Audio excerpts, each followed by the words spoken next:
Alamin ang latest weather update ngayon dito sa Sir Aris Official Weather News Today.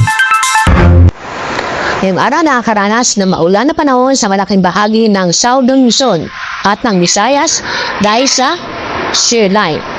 Kasalukuyan, tatlong weather system ang nakakapekto sa bansa: amihan, shear line at easterlies.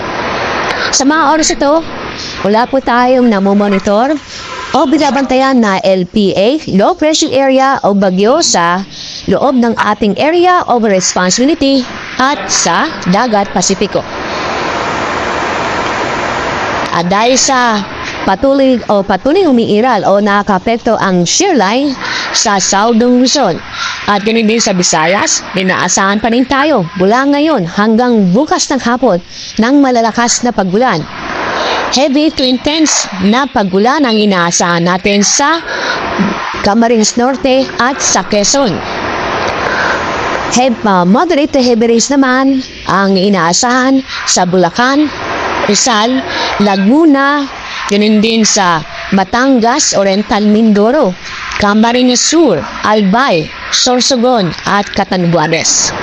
At dahil sa inaasang malalakas sa pagulan, paalala sa mga kababayan po natin sa mga nabanggit na lugar, ay patuloy pa rin tayong mag-ingat at maging alerto dahil nanatili pa rin may banta na pagbaha o pagbuho na lupa. Sa ibang detalye sa ating Weather Advisory 7, inyong mababasa sa ating Pag-asa official website, bagong.pagasa.usd.gov.ph. At sa ating mangingilagay na panahon bukas, malaking bahagi ng Luzon at Visayas may maulap na kalangitan na may mga pagulan. Maulap na bapurin na may mga pagulan, kadalasan mahihina hanggang sa katamtamang pagulan sa Cordillera, Cagayan Valley, ganun din sa Aurora at kasama rin ang Metro Manila. Maulap na papurin na may mga kalat-kalat na pagulan at thunderstorm sa Bicol Region, Calabarzon at Mimaropa. Inyong papansin, ito lamang ang kanlurang bahagi ng Northern Luzon at ng Central Luzon na kung saan medyo maganda ang panahon. Kung saan nakakaranas ng bahagyang maulap hanggang sa maulap na kalangitan. May tsansa pa rin na masilayan si Haring Araw.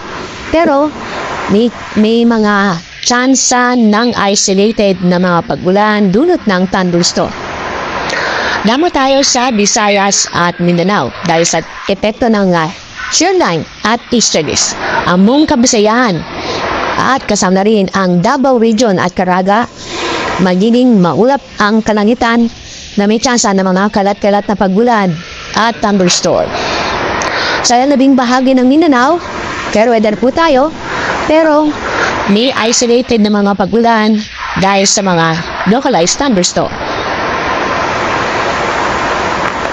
Dahil sa patuloy nating malakas na amihan o northeast monsoon, inaasahan pa rin tayong matataas na halos sa halos buong baybayin dagat sa Northern Luzon. Kung saan ang taas ng alon ay halos aabot ng 6 na metro. Kaya paalala sa mga kababayan po natin na nababala pumalaw sa mga lugar nito, wag muna dahil sa matataas na alon at para din sa ating kaligtasan.